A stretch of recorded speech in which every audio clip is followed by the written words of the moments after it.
장덕궁 후원에 놓여있는 불로문의 진실에 대해 아십니까? 여러분이 알지 못했던 놀라운 사실이 여기 있습니다. 제주도 서귀포는 언제부터 서귀포라 불리게 되었을까요? 창덕궁 기와에 새겨진 문양의 의미는 무엇일까요? 조선의 숙종 임금이 감추어두었던 창덕궁 후원의 비밀이 밝혀집니다.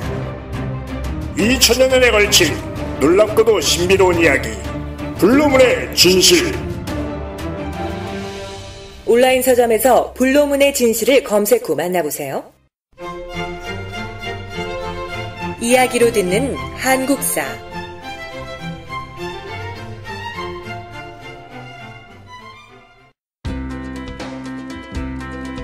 고구려 백제 신라의 고분과 장례문화.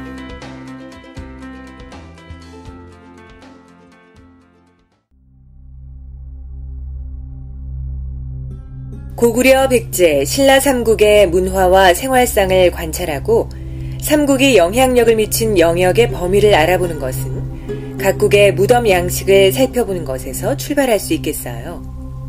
주로 신분이 높은 왕과 왕족의 무덤에서 출토된 벽화와 유물을 통해 당시의 생활상을 알아볼 수 있을 뿐 아니라 동일한 무덤 양식이 분포되는 지역을 통해 삼국이 각각 지배하거나 지배력을 행사하던 곳이 어디까지였는지 알 수 있기 때문이죠. 고구려의 고분은 초기부터 나타난 적석총이라 불리는 돌무지 무덤이 주류를 이루었지. 지금의 만주 길림성 집안현에 있는 장군총이 대표적인 것이란다.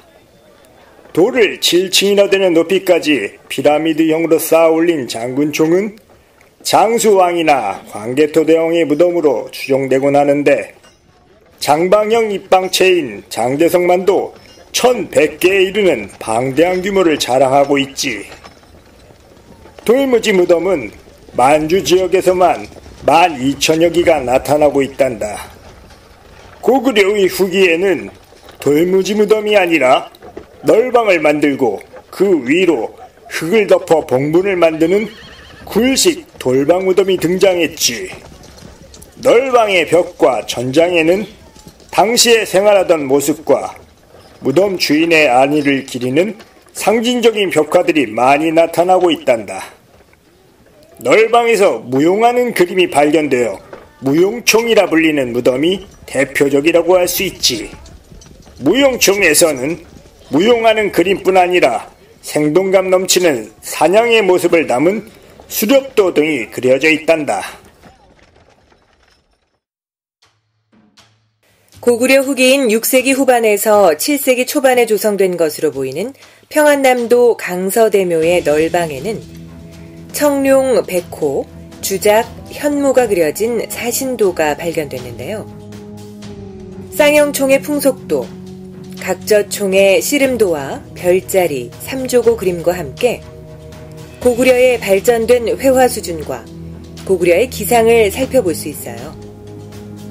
고구려 고분의 벽화가 오랫동안 보존된 것은 회반죽을 바른 후 마르기 전 그림을 그리는 프레스코 기법이 사용됐기 때문이랍니다.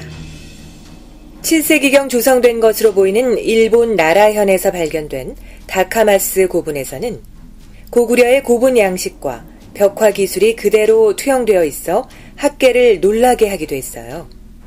고구려 담증이 그린 일본 호류사 금당 벽화와 같이 고구려의 문화와 고분 기술, 회화 기법이 일본으로 전파된 사례라고 할 수 있겠죠.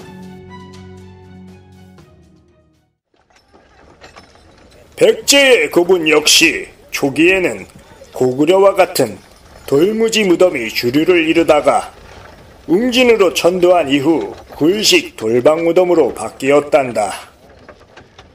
백제의 굴식 돌방 무덤에서 특이한 것은 널방을 벽돌로 쌓아 만든 벽돌 무덤이 발견되고 있다는 것인데, 대표적인 것이 공주 금성동에서 발견된 무령왕릉이란다. 무령왕릉에서는 국보로 지정된 금제 간식뿐 아니라 금으로 만든 뒷꽂이, 귀고리, 팔찌 등 3천여 점에 이르는 껴묵거리가 발견되어 화려한 백제의 기술과 문화를 엿볼 수 있게 해주고 있지. 백제 초기의 계단식 돌무지 무덤은 서울의 석촌동에서 발견되었는데요. 백제는 돌무지 무덤이나 굴식 돌박 무덤 외에 단순히 땅을 파고 덮어 매장하는 운무덤, 항아리를 관으로 이용하는 동널 무덤도 있었답니다. 굴식 돌박 무덤 중에서도 무령왕릉과 같이 변형된 형태로 독특한 백제만의 매장 양식을 보여주고 있는 무덤들이 있었어요. 이는 백제가 활발한 대외 교섭과 문물을 전파하고 도입하는 과정에서 새로운 문화를 받아들이고 접목하려 했다는 것을 잘 보여주는 것이라고 할 수 있겠죠.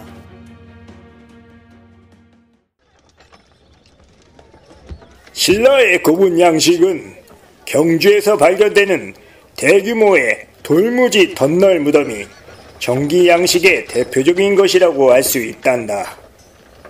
지증왕의 능으로 추정되는 천마총이 대표적인 것이지. 천마총에서는 화려한 금관을 포함해 10,000여 점이 넘는 유물이 출토되었는데, 말 안장의 양쪽에 늘어뜨리는 장신구인 천마도 장리에 그려진 천마도의 화려한 회화 기법이 눈에 띄는 것이지. 고구려 회화의 영향을 받은 천마도는 신라 회화 연구의 귀중한 자산으로 여겨지고 있단다.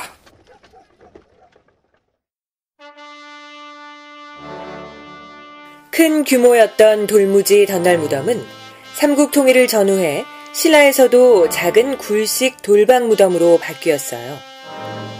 통일신라 시대에는 김유신의 묘와 같이 봉분에 둘레돌을 돌린 왕릉과 불교의 영향으로 화장을 하고 유골함을 묘실에 안치하는 장례 풍습도 유행하게 되었죠.